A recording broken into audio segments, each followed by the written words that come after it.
Briar rose. A long time ago there lived a king and queen who said every day, "If only we had a child." But for a long time they had none. It fell out once, as the queen was bathing, that a frog crept out of the water onto the land and said to her, "Your wish shall be fulfilled. Before a year has passed, you shall bring a daughter into the world." The frog's words came true. The queen had a little girl who was so beautiful that the king could not contain himself for joy and prepared a great feast. He invited not only his relations, friends and acquaintances, but the fairies, in order that they might be favourably and kindly disposed toward the child.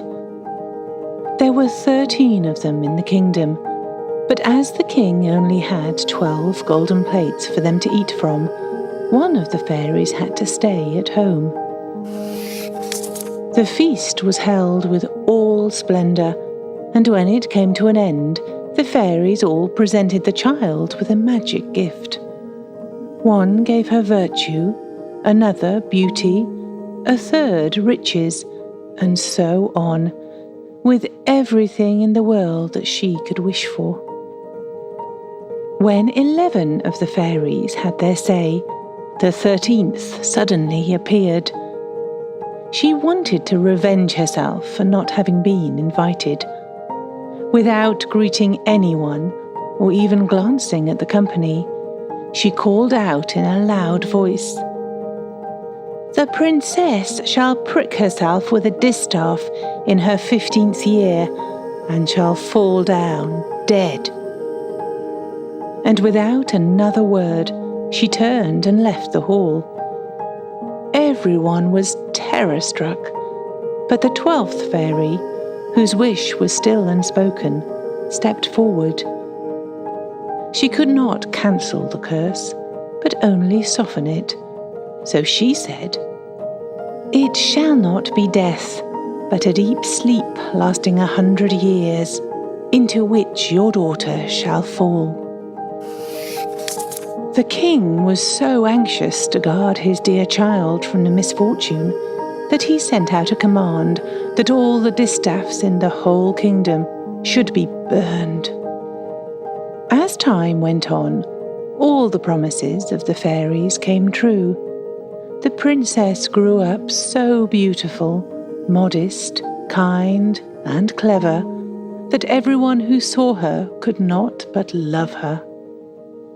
Now, it happened that on the very day when she was 15 years old, the king and queen went away from home, and the princess was left quite alone in the castle.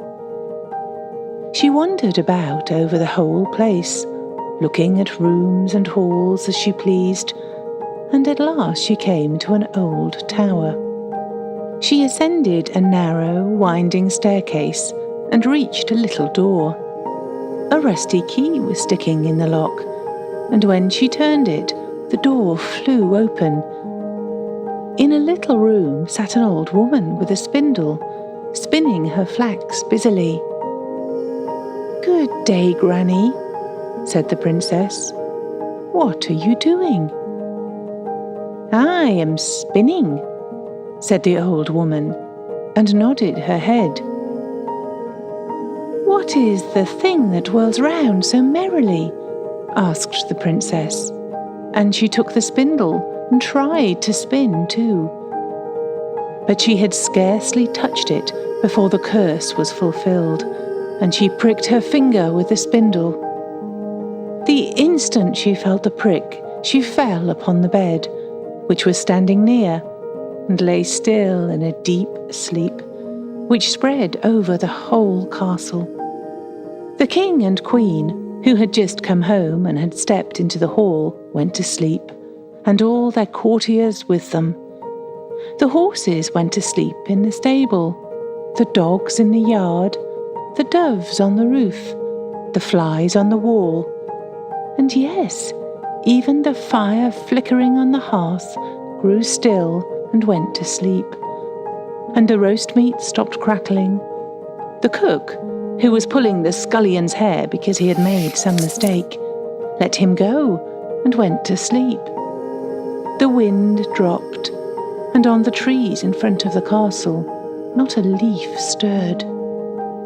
But around the castle, a hedge of briar roses began to grow up. Every year it grew higher, till at last it surrounded the whole castle, so that nothing could be seen of it, not even the flags on the roof. But there was a legend in the land about the lovely sleeping Briar Rose, as the king's daughter was called. And from time to time princes came and tried to force a way through the hedge into the castle.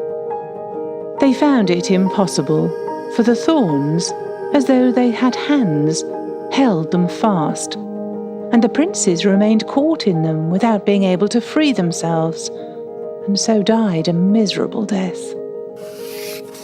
After many, many years, a prince came again to the country, and heard an old man tell of the castle which stood behind the briar hedge, in which a most beautiful maiden called Briar Rose had been asleep for the last 100 years, and with her slept the king, queen, and all her courtiers. He knew also, from his grandfather, that many princes had already come and sought to pierce through the briar hedge, and had remained caught in it and died a sad death. Then the young prince said, "I am not afraid. I am determined to go and look upon the lovely Briar Rose." The good old man did all in his power to dissuade him, but the prince would not listen to his words. Now, however, the 100 years were just ended, and the day had come when Briar Rose was to wake up again. When the prince approached the briar hedge, it was in blossom, and was covered with beautiful large flowers, which made way for him of their own accord, and let him pass unharmed, and then closed up again into a hedge behind him. In the courtyard he saw the horses and brindled hounds lying asleep. On the roof sat the doves with their heads under their wings, and when he went into the house the flies were asleep on the walls. And near the throne lay the king and queen. In the kitchen was the cook, with his hand raised as though about to strike the scullion, and the maid sat with the black fowl in her lap, which she was about to pluck. He went on further, and all was so still that he could hear his own breathing. At last he reached the tower, and opened the door into the little room where Briar Rose was asleep. There she lay, looking so beautiful that he could not take his eyes off her. He bent down and gave her a kiss. As he touched her, Briar Rose opened her eyes and looked lovingly at him. Then they went down together, and the king woke up, and the queen, and all the courtiers, and looked at each other with astonished eyes.